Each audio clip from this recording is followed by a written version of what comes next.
A paz, meus irmãos, tudo bem com vocês? Espero que vocês sejam bem, em nome de Jesus. Vamos de mais um vídeo aqui para o nosso canal Trombeta de Deus. Nós vamos dar continuidade no assunto das festas. Hoje nós vamos falar sobre o cumprimento das festas de Deus na igreja. Nós já falamos do cumprimento das festas literal que o povo de Israel fazia. Já falamos do cumprimento das festas em Cristo, e agora nós vamos falar do cumprimento das festas na igreja, para a gente fechar mais ou menos aqui esse pano de fundo nas festas, para a gente prosseguir em outros assuntos. Se você está começando aqui por esse vídeo, você pode assistir ele, ou você pode voltar lá na playlist de escatologia do canal e pegar todos os vídeos em ordem, que aí você vai conseguir montar aí na sua cabeça um pano de fundo bacana, que nós estamos ainda nessa fase para que a gente possa entrar de fato em assuntos escatológicos mais profundos. Ok, meus irmãos? Que Deus abençoe vocês. Vamos, igual sempre, para a tela. Eu vou deixar de aparecer, mas o estudo vai ser uma bênção em nome de Jesus. Vamos lá então estudar, meus irmãos. Então, meus irmãos, está aqui o nosso mapinha para a gente ter referência aqui do nosso estudo. Tá aqui, ó, ciclo das festas, cumprimento na igreja. Nós já fizemos o literal, né, que o povo judeu fazia, o cumprimento das festas em Cristo, e agora na igreja. E nós vamos começar aqui pela Páscoa. A Páscoa, nós cumprimos ela quando nós recebemos o Senhor Jesus como nosso Senhor e Salvador e somos batizados. No momento que nós entramos na água, nós deixamos ali, enterramos ali o velho homem, e quando nós saímos da água, nós ali nascemos de novo, né? Sai ali um novo homem, não na sua plenitude, porque só teremos um corpo pleno, restaurado, glorificado, quando o nosso Senhor Jesus Cristo voltar sobre as nuvens para instaurar o milênio. E aí então nós teremos um corpo glorificado. Mas nós já temos a nova vida quando nós saímos da água, né? Lutamos contra o pecado, entramos no processo de santificação. Então é aí que nós cumprimos a Páscoa, porque nós morremos com Cristo. É como se nós estivéssemos sendo sepultado com ele. Cristo morreu, mas ele é o cabeça e nós somos o corpo. Então a nossa morte simboliza ali, fica tipificada no corpo de Cristo. Ok, irmãos? Então vamos ver aqui em Romanos 6:1-9, o apóstolo Paulo ele fala um pouco sobre esse assunto. Vamos dar uma olhadinha para a gente entender. Já está até aberto aqui, ó. Romanos capítulo 6, do versículo 1 ao versículo 9. Tá aqui, ó. Vamos lá. Olha só, meus irmãos, vamos pegar aqui, ó. Que diremos, pois? Permaneceremos no pecado para que seja a graça mais abundante? De modo nenhum. Como viveremos ainda no pecado, nós os que para ele morremos? Ou porventura ignorais que todos nós que fomos batizados em Cristo Jesus, fomos batizados na sua morte? Fomos, pois, sepultados com ele na morte pelo batismo, para que, como Cristo foi ressuscitado dentre os mortos pela glória do Pai, assim também andemos nós em novidade de vida. Porque se fomos unidos com ele na semelhança de sua morte, certamente o seremos também na semelhança da sua ressurreição. Sabendo isto, que foi crucificado com ele o nosso velho homem, para que o corpo do pecado seja destruído e não sirvamos o pecado como escravo. Então, irmãos, ele está falando basicamente isso que eu já tinha falado, que no batismo nós morremos junto com Cristo, porque no corpo dele foi tipificada a nossa morte, né? Então nós morremos junto com Cristo. Quando nós saímos da água, nós saímos um novo homem. Mas, como disse Paulo aqui, se nós morremos com Cristo, nós também ressuscitaremos com ele. Mas lá em Coríntios ele fala que cada um em sua ordem, né? Então Cristo ele ressuscitou primeiro, teve o corpo glorificado, mas nós também vamos ter um corpo glorificado. Como disse, nós saímos um novo homem da água, mas não em plenitude. Então isso um dia vai ser pleno. Nós seremos um com Deus, um com Jesus Cristo, através do Espírito Santo. Ou seja, o Espírito de Deus que une o Pai e o Filho e faz eles um, esse mesmo Espírito vai nos unir com Cristo. Então nós seremos um com Ele, Ele em nós, e como é Jesus em Deus, Deus em Jesus e nós em Cristo. Como ele disse lá em João 14, ele falou também isso na oração de João 17. Entendeu, meus irmãos? Então é aí que nós cumprimos a Páscoa. Na Páscoa nós morremos com Cristo. Ok? Então, vamos dar uma olhada para vocês verem também, ó, em 2 Timóteo, capítulo 2, do versículo 11 ao 12. Aqui, irmãos, ó, versículo 11.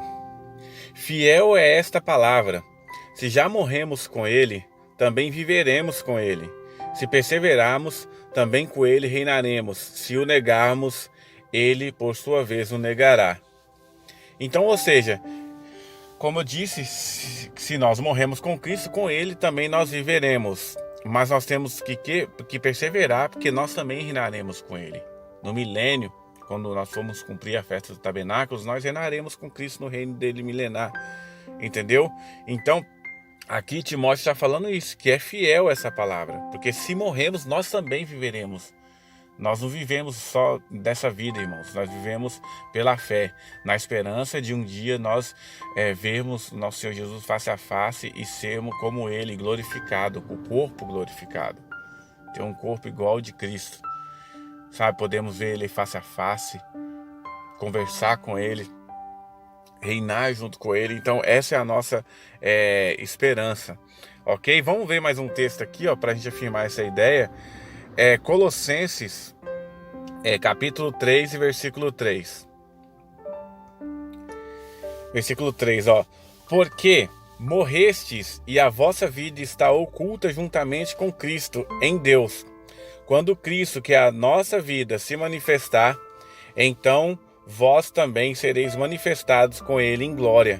Ou seja, como eu disse também, nossa vida está escondida em Cristo. Qual vida? A ressurreição, a vida com o corpo glorificado. Ela está guardada com Cristo, irmãos. Então, o cumprimento da Páscoa é isso, é a morte. Nós morremos com Cristo. Como foi tipificada essa morte, também é tipificado a ressurreição. Cristo, ele é o cabeça, ele ressuscitou como primícias para Deus. E nós também vamos ser ressurretos como primícias junto com Cristo quando Ele voltar. Que aí vai se cumprir em nós a plenitude do Espírito de Deus. Né? Nós seremos plenos com Cristo na ressurreição. Ok, meus irmãos? Depois, nós cumprimos o ázimos, na sequência. Por que nós cumprimos o ázimo? O ázimo é a purificação, é o processo de santificação, onde nós vamos nos afastando do pecado que nos separa de Deus. É como se tivesse uma linha, sabe? Um ponto do lado esquerdo, outro ponto do lado direito, nós estamos no meio. Do lado direito está o pecado, do lado esquerdo está Deus. Então você está mais próximo do lado direito, conforme você vai tendo o processo de santificação, você vai se afastando do pecado e vai se aproximando do lado esquerdo, que é Deus. É mais ou menos esse o processo de purificação, o processo de santificação da nossa vida. Porque nós aceitamos a Cristo, nós não paramos de pecar. Mas o pecado deixa de ser uma coisa constante em nossa vida, ele para de ser diário, ele para de ser uma coisa que nós praticamos sem nenhuma recusa. Sabe, quando nós, como cristãos, pecamos, o Espírito de Deus que está em nós se entristece e nós começamos, sentimos esse peso na nossa alma, porque ele não compactua com o erro. Então nós sentimos o que o Espírito de Deus sente e aí nós arrependemos, gerado em nós o fruto de arrependimento e nós pedimos perdão a Deus pelo nosso pecado. Vamos olhar em 1 Coríntios capítulo 5, versículos 6 ao 8. Aqui, irmãos, vamos pegar do versículo 6, ó. Não é boa a vossa jactância. Não sabeis que um pouco de fermento leveda toda a massa? Lançai fora o velho fermento, para que sejais nova massa, como sois, de fato sem fermento. Pois também Cristo, nosso Cordeiro Pascual, foi imolado por isso, Celebremos a festa não com o velho fermento, nem com o fermento da maldade e da malícia, e sim com os asmos da sinceridade e da verdade. O que ele está falando aqui? Justamente daquele processo que tinha na festa, né? Que o pão dos asmos, 7 dias, eles comiam ele 7 dias sem fermento. O pão, ou seja, o fermento ele representa o pecado. Ok? Então, se o fermento representa o pecado, nós não temos que ter o fermento em nossa vida. Por isso que Paulo está usando essa alegoria aqui da questão e juntando com as festas, da questão da massa sem fermento. Porque você está se purificando do seu pecado. Entendeu? Então nós temos que lançar fora todo o fermento da nossa vida. Esse é um processo de santificação. É um processo que o Espírito de Deus vai trabalhando em sua vida, dentro de você. Você vai vencendo o pecado. Todo dia você luta contra o pecado. Você vence as tentações e você vai vencendo pela graça do Espírito de Deus. Vamos dar uma olhada em Efésios, capítulo 4, do versículo 17 ao 22 também. Aqui, irmãos, vamos lá, ó.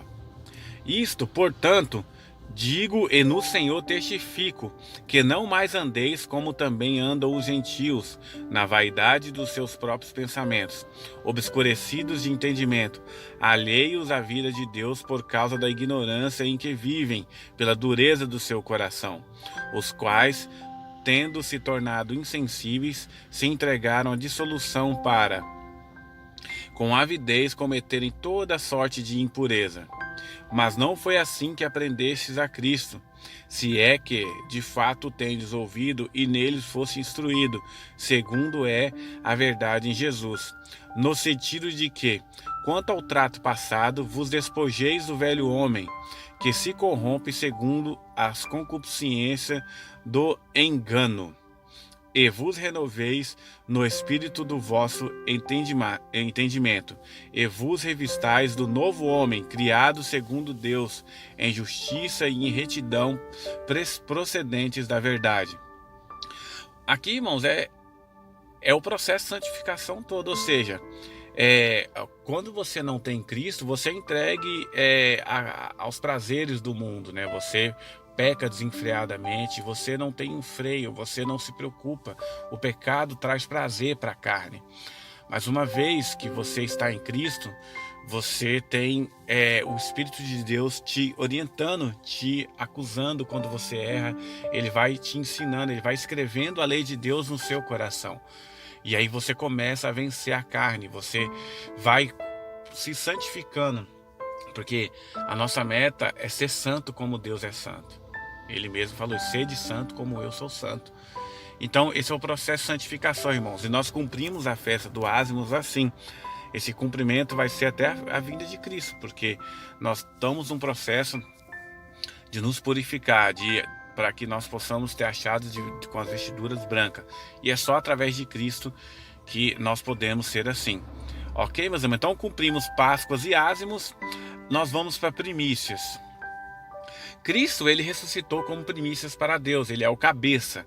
Ele já está ressurreto e está dentro do Santo dos Santos, no tabernáculo celestial, como nós vimos no cumprimento da festa de Cristo, mas nós também vamos cumprir essa festa. Vamos dar uma olhada aqui, porque nós ressuscitamos com Cristo. Lá na Páscoa, aqui quando nós começamos a falar da Páscoa, eu falei um pouco sobre isso, então vamos entrar um pouco mais. Vamos lá em 1 Coríntios, capítulo 15, do versículo 20 ao 23.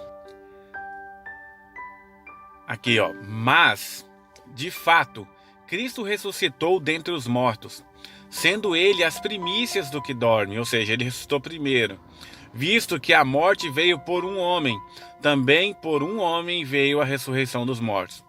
Porque, assim como em Adão todos morrem, assim também todos serão vivificados em Cristo. Cada um, porém, na sua própria ordem. Cristo as primícias, depois os que são de Cristo na sua vinda. Entenda, irmãos.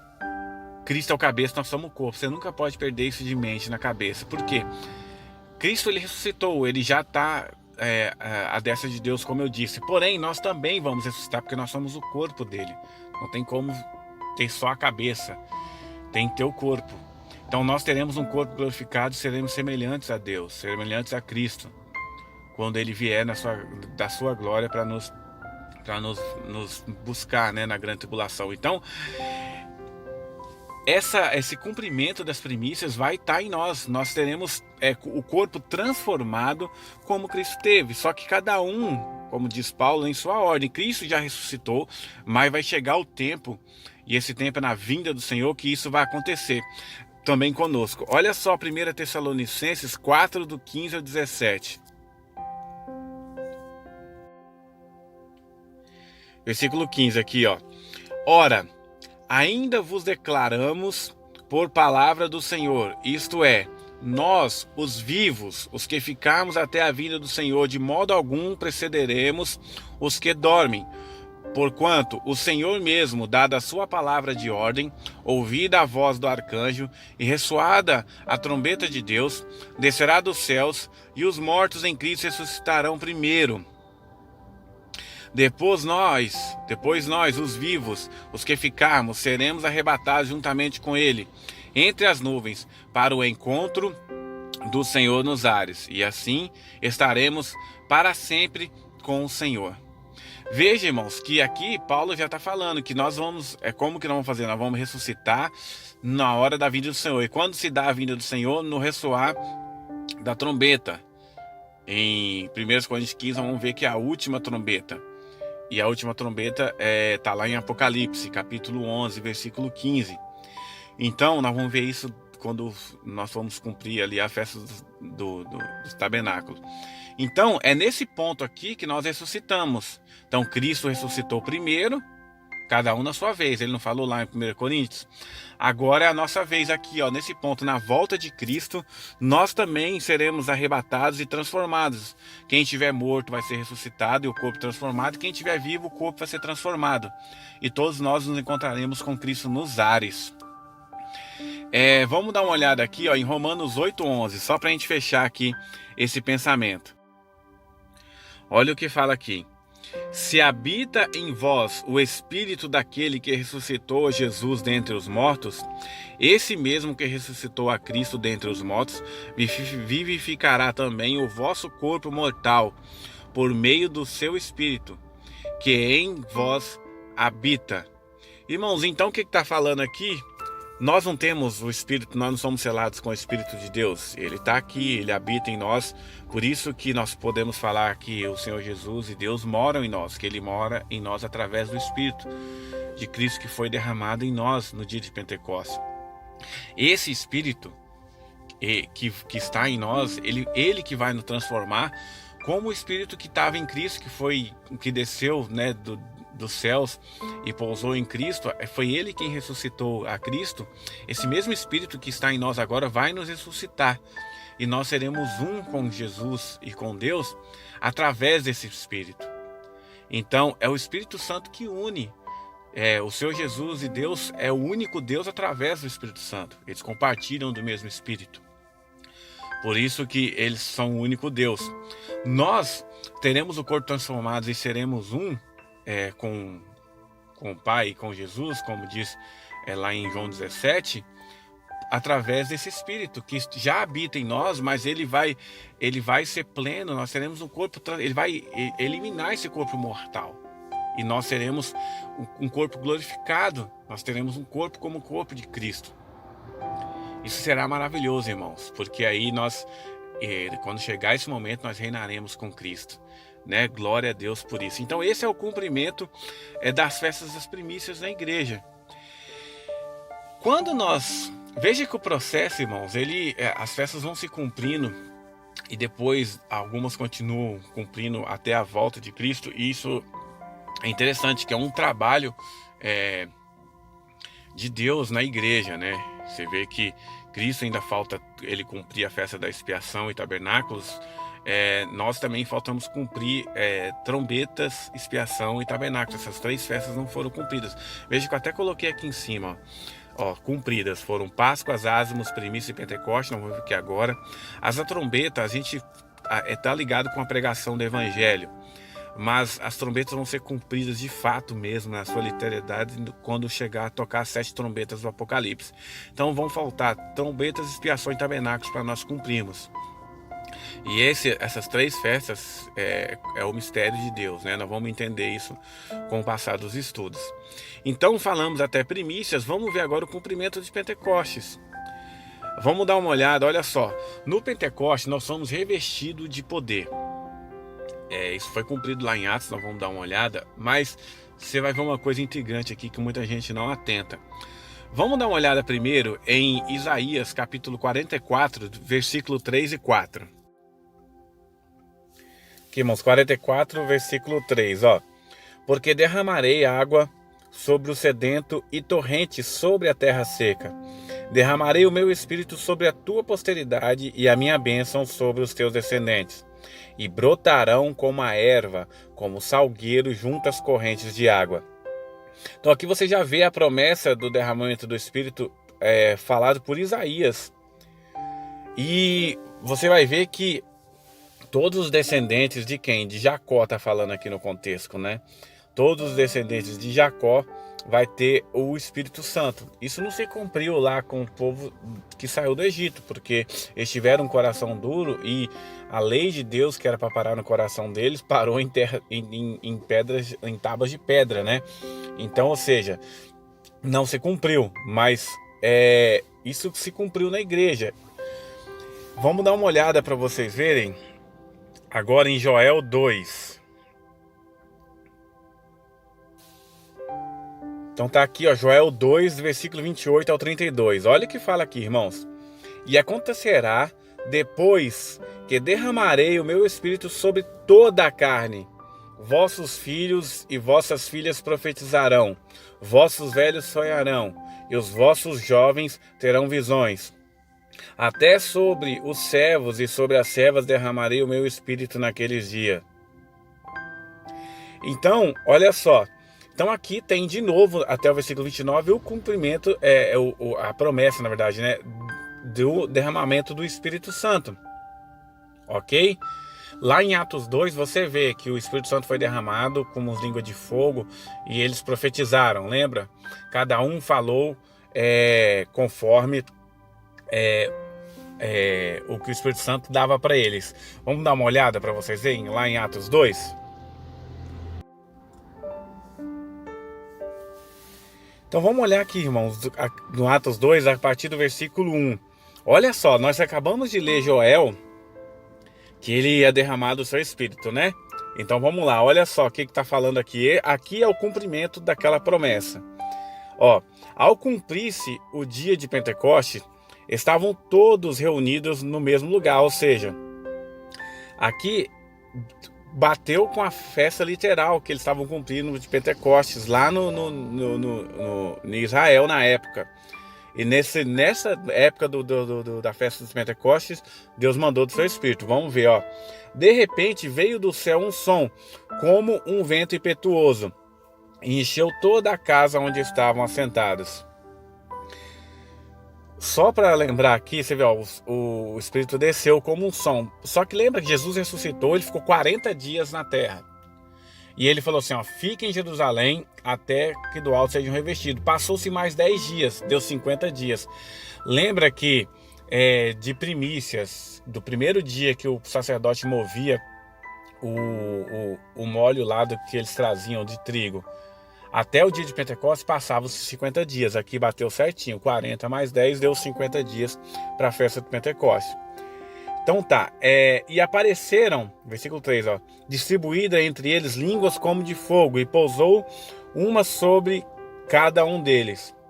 Todos ficaram cheios do Espírito Santo e passaram a falar em outras línguas, segundo o Espírito lhes concedia que falassem. Então aqui cumpriu. Deus falou que ia derramar do seu Espírito, lá em Joel, e Isaías também falou sobre isso, e ele derramou. Jesus também tinha prometido um outro Consolador, que era o Espírito dele e de Deus, que ele derramaria sobre a terra. E aqui cumpriu.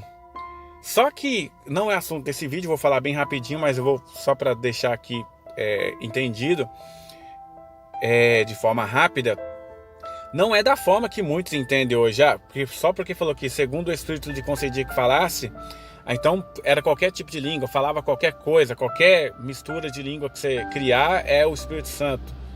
Não é assim, irmãos. vamos ver o restante para você ver o que que era. Era línguas literais, é como se fosse hoje, por exemplo, eu não sei falar chinês, o Espírito Santo me toma e me usa e eu falo as boas novas, eu falo coisas de Deus em chinês e uma pessoa que é da China entende, entendeu? Ou se não é da China, tem uma outra pessoa também que é cheia do Espírito Santo, que é dado a ela o dom de interpretar, ela interpreta, né, essa língua para que todos sejam edificados. Por isso que Paulo fala lá em Coríntios sobre isso, né?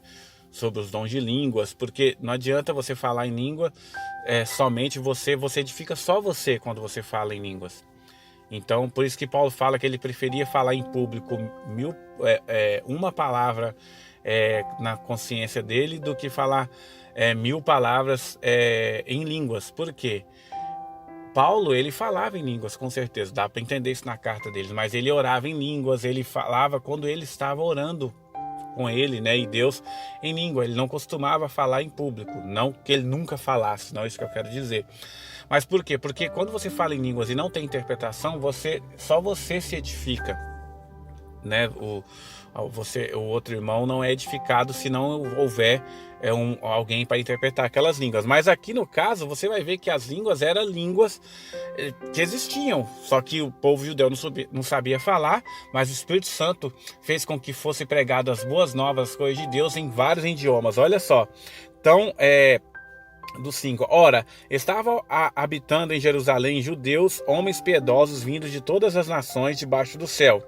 Quando, pois, se fez ouvir aquela voz, afluiu a multidão que se possuiu de perplexidade, porquanto cada um os ouvia falar na sua própria língua, ou seja, na língua deles. Olha só, estavam, pois, atônitos e se admiravam, dizendo: vede, não são porventura galileus todos esses aí que estão falando? E como os ouvimos falar cada um em nossa própria língua? Ou seja, o que quer dizer? Eles não são judeus aí, não são da Galileia? Por que eles estão falando a nossa língua? Somos partos, medos, aí vai falando, ó. Quem estava lá? Elemitas, os naturais de Mesopotâmia, Judéia, Capadócia, ponta da Ásia, da Frígia, da Panfilha, do Egito, das regiões da Líbia, nas intermediações de Cirene e romanos que residem, tanto judeus como prosélitos, cretenses e arábios, até arábios tinha, viu? Como os ouvimos falar em nossa própria língua as grandezas de Deus.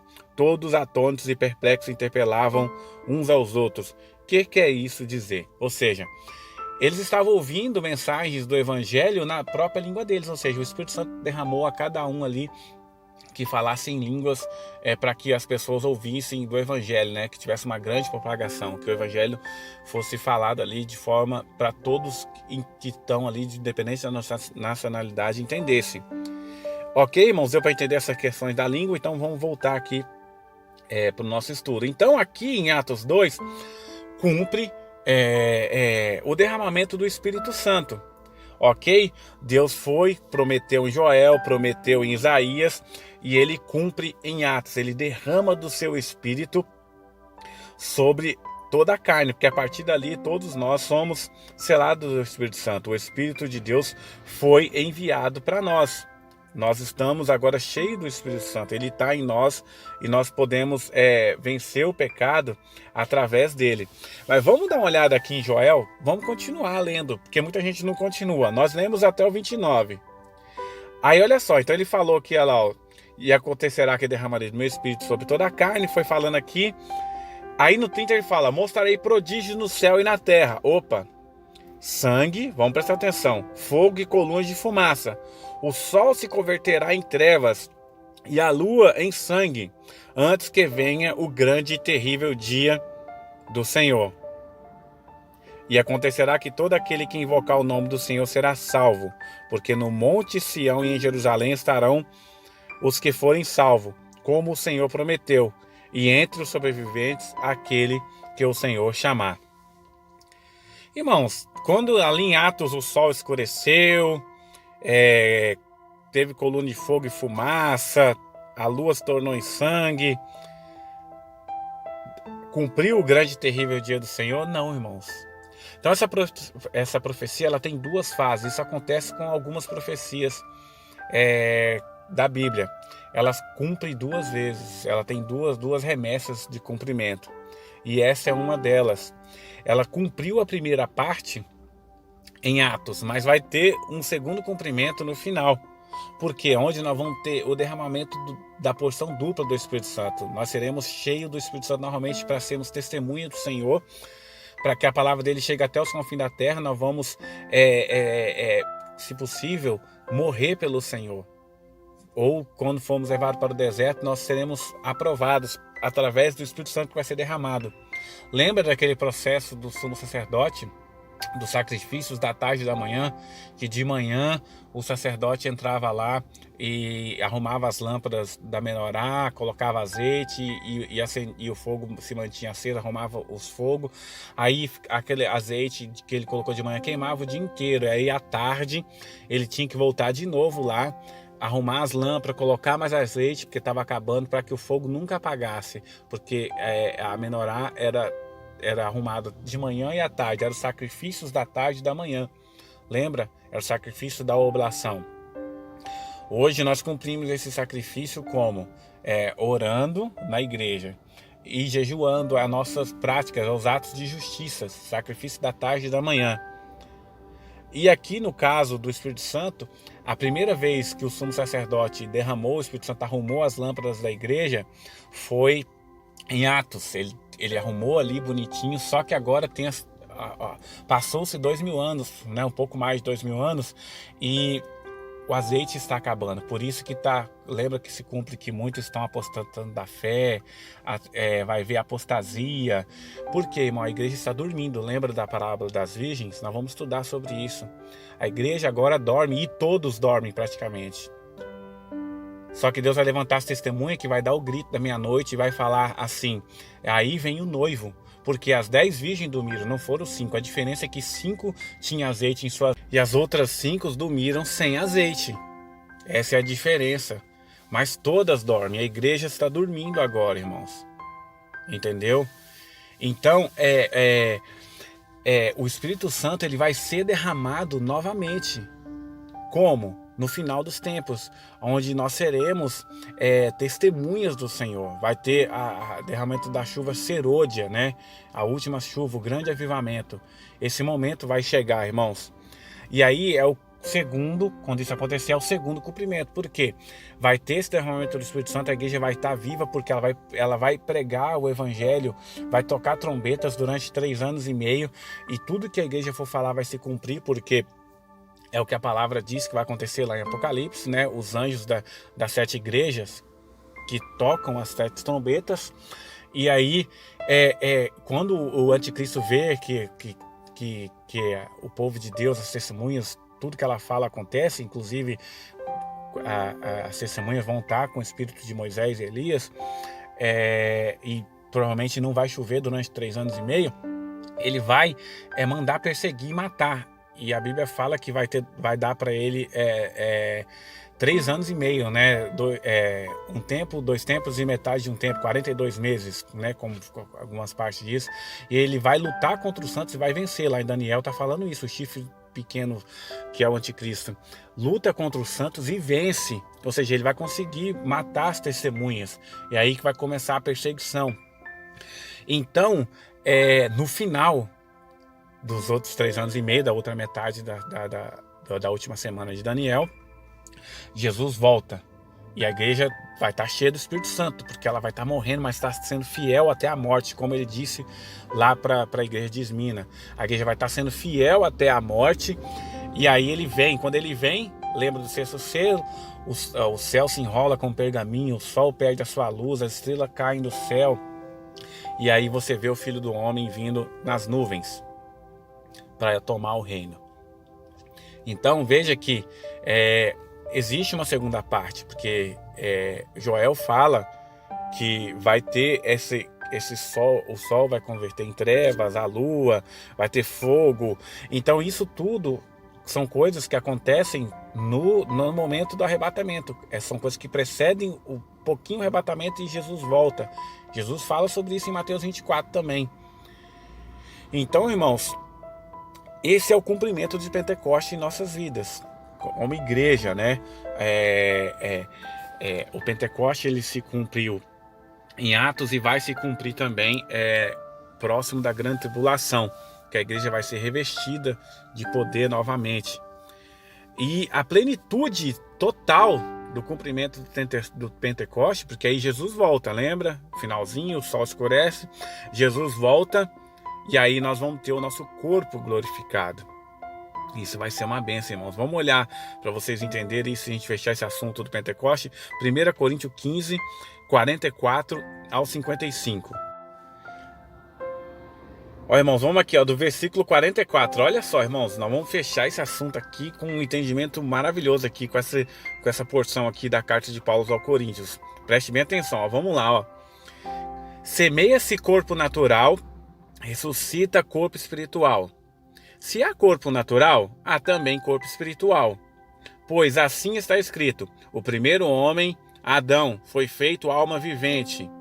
O que é a alma vivente? A união do corpo, que é um elemento da terra, corpo que não tinha vida, com o sopro de vida, que é o Espírito de Deus colocado em nós. Então você junta o sopro de vida, que é o Espírito, mais que é um elemento do céu, que Deus é divino, mas o corpo terreno que ele criou, que ele fez com a própria mão, juntando os dois, você tem uma alma vivente. Ok? Então, o último Adão, porém, é espírito vivificante. Mas não é primeiro o espiritual, e sim o natural. Depois o espiritual. O primeiro homem formado da terra é terreno. O segundo homem é do céu, ou seja, Cristo veio do céu. Como foi o primeiro homem, o terreno, tais são também os demais homens terreno. E como é o homem celestial, tais também os celestiais. Por isso que Cristo ressuscitou primeiro e nós vamos ressuscitar depois, como ele, porque nós também vamos ter corpos celestiais. E assim como trouxemos a imagem do que é terreno, devemos trazer também a imagem do celestial. Isso afirma, irmãos, que a carne e sangue não podem herdar o reino de Deus, nem a corrupção herdar a incorrupção. Ou seja, não tem como entrar lá com esse corpo, porque ele é corruptível. Eis que vos digo um mistério. Paulo fala vários mistérios. Efésios tem 5, se eu não me engano. Não tenho certeza, acho que é 5. E lá tem um grande mistério em Efésios 6, que é uma revelação maravilhosa. Vamos lá, continuar. Nem todos dormiremos, mas transformados seremos todos, no momento, num abrir e fechar de olhos, ao ressoar da última trombeta. A trombeta soará e os mortos ressuscitarão incorruptíveis, e nós seremos transformados. O que Paulo está falando? Em todas as eras as pessoas morrem. Então os que morreram em Cristo e foram achados dignos de ser sacerdote e rei junto com ele, vão ser ressuscitados. E os que estiverem vivos e dignos da mesma forma, serão arrebatados e transformados todos. E encontraremos com Cristo nos ares. Mas quando se dará isso? No tocar da última trombeta. Está lá em Apocalipse 11:15. Não é assunto para esse vídeo, mas é só para os irmãos entenderem. E o sexto selo, se não me engano, está em Apocalipse 6, que fala do momento exato do arrebatamento, que é quando o sol se escurece. Você viu que tudo se entrelaça, irmãos? Então o sol escurece, toca a última trombeta, Cristo vem até as nuvens, porque ele vai tirar a gente da tribulação. Aí nós, os que estão mortos, ressuscitam. Nós que estivermos vivos, seremos arrebatados e transformados. E aí encontraremos com Cristo nos ares. Vamos ler o 53. Porque é necessário que este corpo corruptível se revista da incorruptibilidade, e o corpo mortal se revista da imortalidade. E quanto a esse corpo corruptível se revestir da incorruptibilidade, e o que é mortal se revestir da imortalidade, então se cumprirá a palavra que está escrita: tragada foi a morte pela vitória. Por quê? Lembra, quando Cristo morreu, ele foi ao Hades igual todo mundo. Ele foi para o mundo dos mortos, né? Nossa Bíblia traduz tudo como inferno, mas é isso que está falando lá. A palavra original é Hades, mundo dos mortos. Só que quando ele chega lá, Cristo não tem pecado. O salário do pecado é a morte. Só que Cristo não pecou, então ele não deveria receber o salário, né, da morte. Mas ele precisou morrer porque ele estava levando o pecado de todos nós no corpo dele. Então ele morreu. Só que quando chegou lá, ele não tinha a morte não tinha pecado, a morte não podia segurar ele lá. Então ele toma a chave da morte e do inferno. Por isso que a palavra fala isso. E ele sai de lá. Por quê que ele saiu do Hades? Porque ele não tinha pecado. A morte não tinha autoridade sobre ele. Por isso que Jesus fala, como que se cumpre em nós? Dessa forma, porque Jesus falou assim, ó, que as portas do inferno não prevalecerão contra a minha igreja. Ali está falando, as portas do Hades não prevalecerão contra a minha igreja. Não está falando que, igual muita gente faz campanha, não, que a igreja vai vencer, porque a porta do inferno, que não sei o quê, que a vitória é nossa. Não, irmão, não é isso. Está falando por quê? Por que a porta do inferno não vai prevalecer, a porta do Hades não vai prevalecer?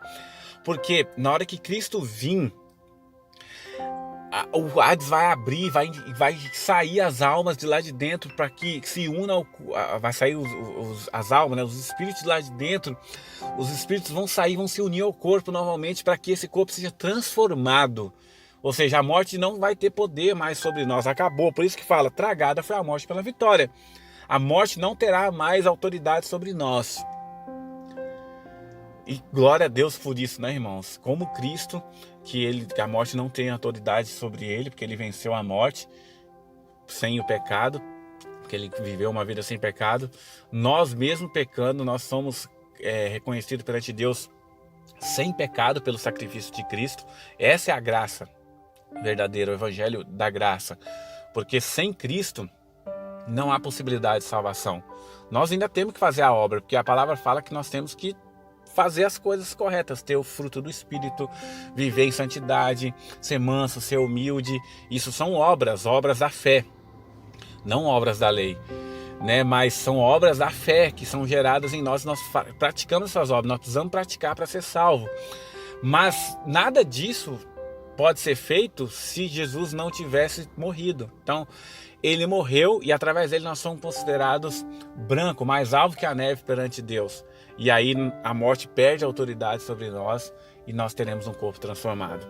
Glória a Deus, irmãos. Esse é o cumprimento do Pentecoste de forma plena em nós, quando nós tivermos o corpo transformado e nós estaremos diante de Deus. Ok? Eu vou deixar para a segunda parte, que o vídeo vai ficar muito grande. Nós vamos falar na segunda parte de trombetas, expiação e tabernáculos. Nós falamos agora Páscoa, ázimos e primícias. Então, na parte 2 do vídeo, nós falamos sobre as últimas 3 festas. Nós falamos agora as que foram tecnicamente cumpridas. Nós sabemos ainda, por exemplo, que Pentecoste tem a plenitude, a primícias também tem a sua plenitude para o final, mas, de certa forma, ela já se cumpriu. Mas as últimas 3 não se cumpriram ainda. Que ainda tem que tocar trombeta, ainda nós temos que ter os nossos pecados expiados totalmente, ainda temos que viver a festa dos tabernáculos, que é o milênio com Cristo. Ok, meus irmãos? Então, se você não se inscreveu no canal ainda, se inscreva, curta os vídeos. Tá sendo uma bênção esses estudos, você vai crescer muito espiritualmente, mas nunca deixe de você mesmo estudar. Você vê que tem todos os textos aqui, você vai vendo no vídeo, pausa o vídeo, anota os textos, depois você vai e estuda, irmãos, porque isso vai entrar na sua mente. É você estudando a palavra que você aprende, que Deus revela as coisas para você. Os vídeos são só o material base para você. Não perca não use todo o seu tempo, né? Não é nem perder, mas não use todo o seu tempo para ficar vendo vídeo, lendo livros. Não, irmãos, é palavra de Deus. Se você tem pouco tempo, gaste o seu tempo estudando a palavra de Deus. Ok, irmãos? Porque é ela que vai te trazer edificação, santificação.